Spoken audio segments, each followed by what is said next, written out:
দেশের পর্যটন খাতকে আরো আকর্ষণীয় করে তুলতে পর্যটকদের নিরাপত্তা বাড়াতে এবং পর্যটন স্পটগুলোর পরিচ্ছন্নতা ও সংস্কারে জেলা প্রশাসকদের নির্দেশনা দেওয়া হয়েছে বলে জানিয়েছেন বেসামরিক বিমান পরিবহন ও পর্যটন মন্ত্রী আফরোজা খানম মৃধা।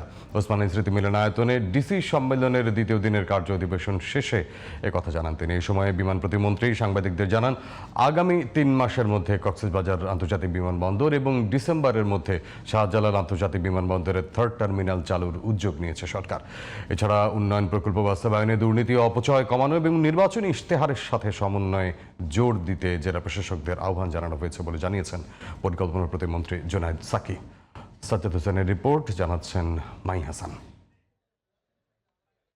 জেলা প্রশাসক সম্মেলনের দ্বিতীয় দিনের প্রথম কার্য অধিবেশনে অংশ নেয় সংস্কৃতি এবং বেসামরিক বিমান পরিবহন ও পর্যটন মন্ত্রণালয়। কার্য অধিবেশন শেষে মন্ত্রীরা কথা বলেন গণমাধ্যম কর্মীদের সাথে। এ সময় সংস্কৃতি মন্ত্রী অ্যাডভোকেট নিতাই রায়চৌধুরী জানান, দেশে নতুন করে আরো প্রত্নতত্ত্ব অনুসন্ধান করার পাশাপাশি পুরনো শিল্পকলা ভবন এবং লাইব্রেরিগুলো সংস্কারে ডিসিদের পরামর্শ দেওয়া হয়েছে। যেখানে পুরাতত্ত্ব মানে আমাদের প্রত্নতত্ত্ব অধিদপ্তর আছে, শিল্পকলা একাডেমি আছে, আমাদের পাবলিক লাইব্রেরি আছে, আমাদের মানে গ্রন্থাগার আছে, এই সমস্ত ক্ষেত্রে মানে তাদের আগ্রহ আছে। তারা কোথাও বলছে যে আমাদের অডিটোরিয়াম লাগবে, কোনো জেলা বলছে যে আমাদের এই জেলাটা এই বিষয়গুলোকে মানে সংস্কার করা দরকার। কক্সবাজার সমুদ্র সৈকতকে আরো পরিষ্কার পরিচ্ছন্ন রাখতে পর্যটকদের নিরাপত্তা নিশ্চিত করতে নির্দেশনা দেওয়া হয়েছে বলে জানান পর্যটন মন্ত্রী।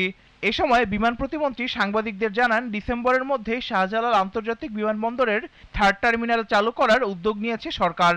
ঠাকুরগাঁও, নীলফামারী, বগুড়া সহ পরিত্যক্ত 8টি বিমানবন্দর নতুন করে চালুর সিদ্ধান্ত নেওয়া হয়েছে বলে জানান বিমান প্রতিমন্ত্রী।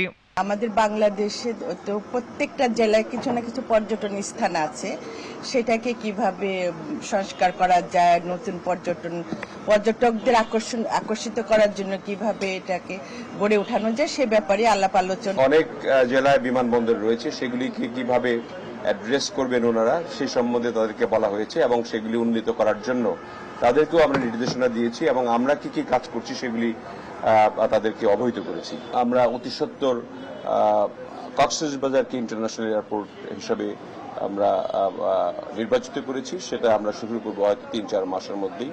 আবার 3rd টার্মিনাল শুরু করবো ডিসেম্বরের 16 ডিসেম্বর আমরা আশা করছি করতে পারবো। সো সব মিলিয়ে বিমান এবং পর্যটন মিলিয়ে যে কথাগুলি হলো, আমার মনে হয় জেলা প্রশাসক বৃন্দ সবাই উৎসাহিত হয়েছে এবং তারা আমাদের সঙ্গে কাজ করবেন। চলমান প্রকল্পগুলো সুষ্ঠু ও সুন্দরভাবে সম্পন্ন করার পাশাপাশি নতুন প্রকল্পগুলো সরকারের নির্বাচন ইশতেহারের সাথে মিল রেখে সম্পন্ন করতে জেলা প্রশাসকদের নির্দেশনা দেওয়া হয়েছে বলে জানান পরিকল্পনা প্রতিমন্ত্রী জুনায়েদ সাকি। যা উন্নয়ন বাজেট হবে সেই উন্নয়ন বাজেটকে সর্বোচ্চ কোয়ালিটি নিয়ে, অর্থাৎ কি বলে গুণগত মান বজায় রেখে দুর্নীতি কমিয়ে এই সব প্রকল্পগুলো বাস্তবায়ন, এইটা একটা কিভাবে তার জন্য প্রাতিষ্ঠানিক যোগ্য ব্যবস্থা তৈরি করা যায় সেইগুলো নিয়ে আলোচনা হয়েছে। প্লাবিত হাওড় অঞ্চলের ক্ষতিগ্রস্ত কৃষকদের চিহ্নিত করে প্রত্যেককে 7,500 টাকা পর্যন্ত আর্থিক সহায়তা দেওয়া হবে বলে জানান কৃষিমন্ত্রী।